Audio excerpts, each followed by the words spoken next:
Okay, so I was talking to a colleague the other day on my way to an interview panel, right? And we got to talking, and we've known each other for 12 years. I've worked where I've worked for 12 years. So I knew him from year one, and I've watched him conduct teams. I've watched him do a lot of like really dynamic things, and I was joking with him and I was like, you better not be leaving to retire. And he was just like, I was thinking about it, for the end of this year. And I was like, oh wow, really? And I was like, oh, because he knows a lot. And he was like, I could see like the fear in his eyes when he was just like, but all I know how to do is work. And I said to him, I was just like, but who's telling you you have to stop working? You know, it's when you have your pension, you get it. Whether I don't know how the ins and outs of how it works or anything, so don't ask me. But I do know that retirement doesn't mean you stop, especially if you don't want to. So I said to him, I was just like, work is just another form of college. It's just another form of school. Like we go to primary school or grammar school, we go to junior high school, we go to high school, we go to college, we go to undergrad, we go to graduate school, we go get our doctorate and all that other stuff. But what you have to understand, when you get into the workforce or work somewhere, you that's a whole other type of school. And it was funny because when I was telling him, I could see the light turn back on in his eyes because I was just like, no, you retiring, they used the wrong word. You're graduating from however long you went to school at the Department of Finance, and you're graduating into something different. You're not just retiring and you cease to exist because you're a certain age. No, the knowledge that you have and the expertise that you have is astounding. I tell them all the time, you have to deal with me. I'm not a game. You have to deal with me when it comes to the office and how things need to be run and how things need to be done. Well, we usually don't get into a back and forth, and not because he's agreeable, because he's not agreeable, but he knows what he's saying and he knows what he's talking about, and he knows how to communicate with high level executives. You understand? The executives in my office, they're really nice, but they're not a game. I can see how people would be intimidated by that. He never intimidated. He's like, I can handle them. I know exactly. And I told him that. I said, that alone, you can spin into anything.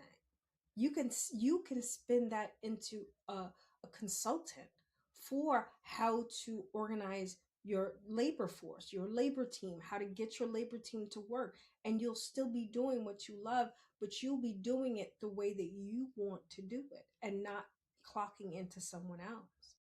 You could go to inner city schools, or you can go to outer city schools, or you can go to any school or church or whatever or organization and talk to them about the longevity of good work and how your work can move higher and higher. It's just a different form of school.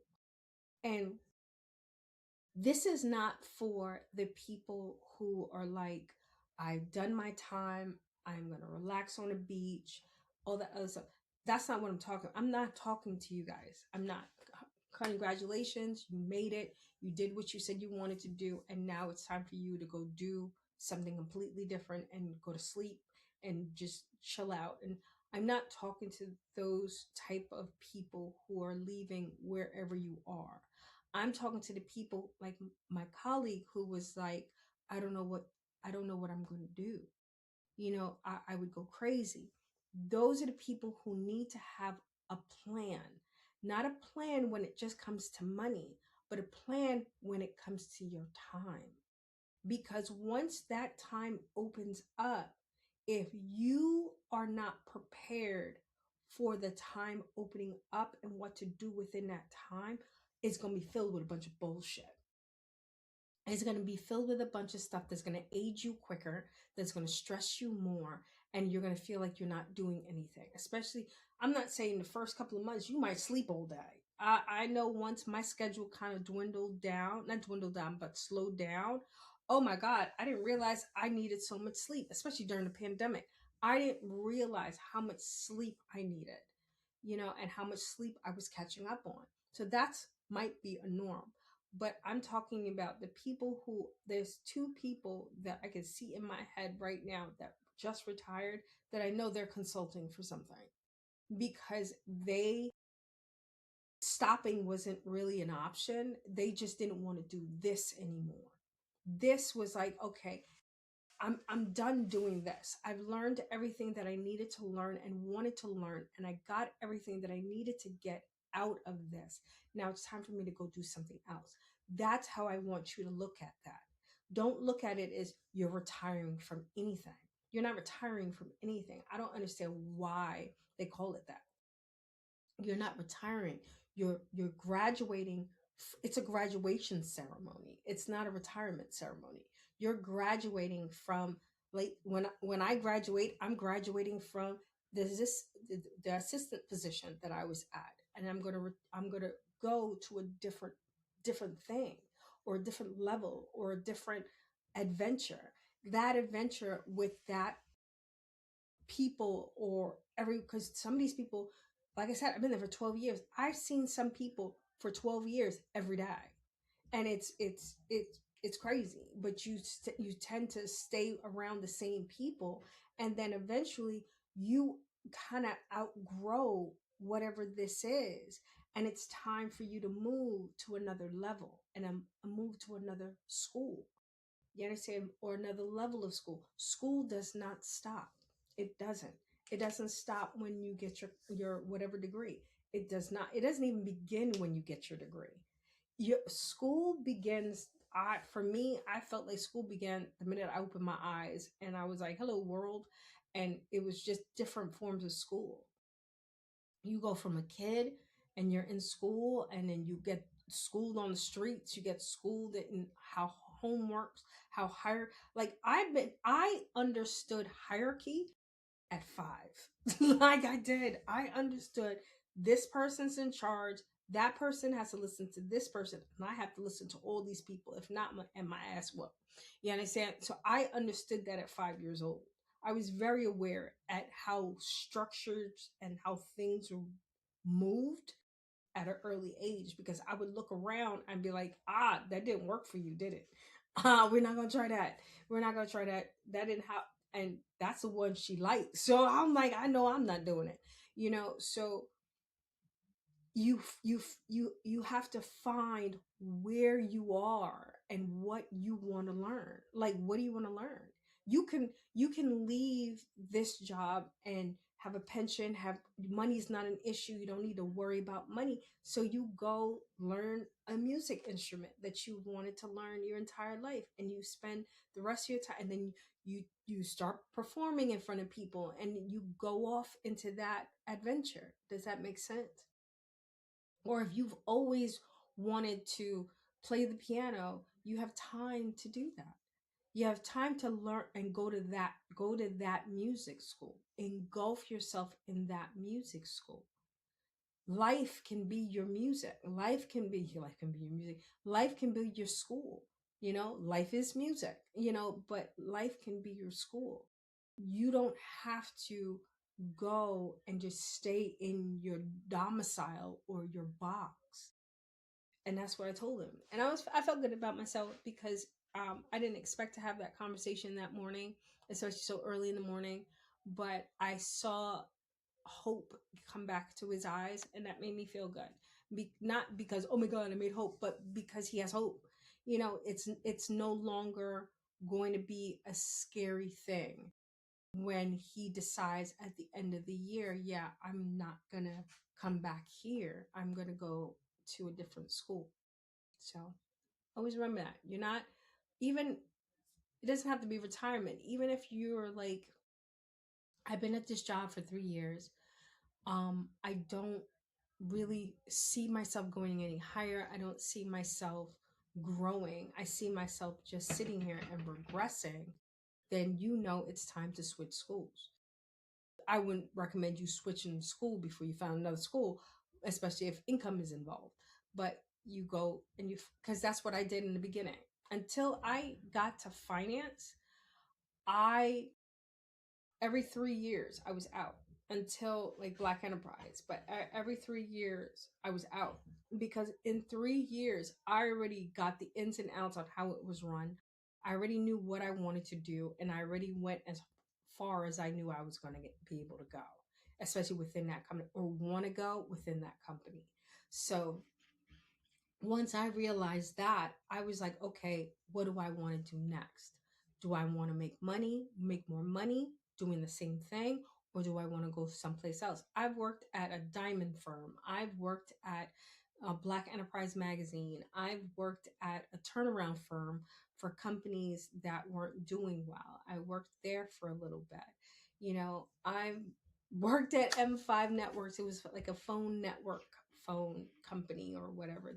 It was pretty cool. It was a pretty cool bunch of people. I've worked a lot of different places, but I grew up at finance.